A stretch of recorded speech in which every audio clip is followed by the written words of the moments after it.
Après l'évaluation musculaire des muscles de la région fessière, des muscles de la hanche, de la cuisse, on passe maintenant à un autre groupe musculaire qui est la loge antérieure de la jambe.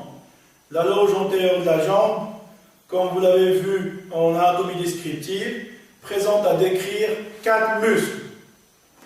Le premier muscle, c'est le tibial antérieur, le long extenseur de l'hallux, le long extenseur des orteils, ainsi que le troisième fibulaire.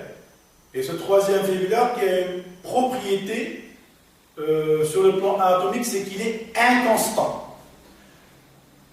On va d'abord commencer par détailler et évaluer le muscle tibial antérieur. Je vous rappelle que ces muscles de la loge antérieure de la jambe, que je viens de citer, on peut les appeler muscles releveurs du pied.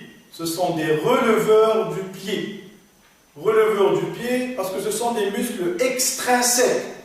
Et cette notion extrinsèque que vous connaissez bien sûr, ça veut dire que ces muscles ont une origine, une insertion en dehors du squelette du pied, c'est-à-dire au niveau de la jambe, mais leur fonction s'assure au niveau du pied. Ils s'insèrent en dehors du pied, au niveau du segment jambier, que ce soit au niveau du tibia ou de la fibula, mais leur action, leur fonction, leur composante d'action, on les voit au niveau du pied. Donc c'est pour ça qu'on les appelle muscles extrinsèques du pied.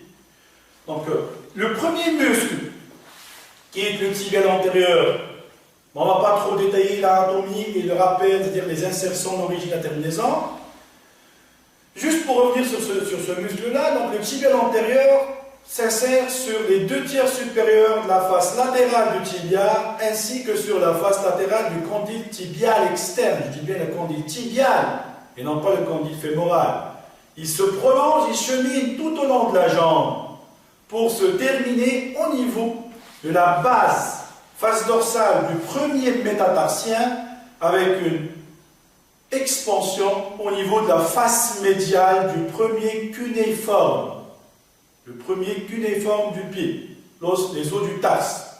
Donc c'est un muscle qui assure une flexion dorsale du pied associée à un varus. Donc c'est un muscle, je répète, qui assure flexion dorsale du pied associé à un varus du pied. Pour pouvoir expliquer, ou plutôt vous rafraîchir un peu la mémoire concernant cette fonction de varus, chose que vous avez déjà vue en anatomie descriptive, je ne fais que rappeler. Le varus du pied. Donc je vous montre ce petit schéma qui résume tout en ce qui concerne les mouvements du pied, du squelette du pied, bien sûr, de la cheville, de la talocrurale, la cheville et le pied. Donc la cheville, ou la talocrurale, que l'on peut aussi appeler tibiotarsienne, ou tibiofibulotalienne ou astragalienne, ce sont des termes que vous trouverez dans des bouquins d'anatomie descriptive, est une articulation qui assure 2 mouvements. Flexion dorsale, et c'est marqué ici par FD, représenté par FD, et flexion plantaire, FP. Le pied, cette fois-ci, assure un ensemble de mouvements qui sont l'adduction et l'abduction. L'adduction et l'abduction. Ainsi que la supination et la pronation. Si on veut décortiquer le mouvement du varus, parce que puisqu'on est en train de parler du muscle tibial antérieur, et on sait que le tibial antérieur est un fléchisseur dorsal avec une composante de varus, donc je prends 1 minute ou quelques secondes pour vous décortiquer, vous parler un peu du mouvement du varus. Le varus, c'est du latin. Donc le varus est la résultante de l'association de 2 mouvements. Premier mouvement qui est l'adduction et le deuxième mouvement qui est la supination. Donc si on combine l'adduction du pied à la supination du pied, on va obtenir un mouvement de varus. Autrement dit, le varus, c'est lorsque l'on déplace le pied vers le dedans.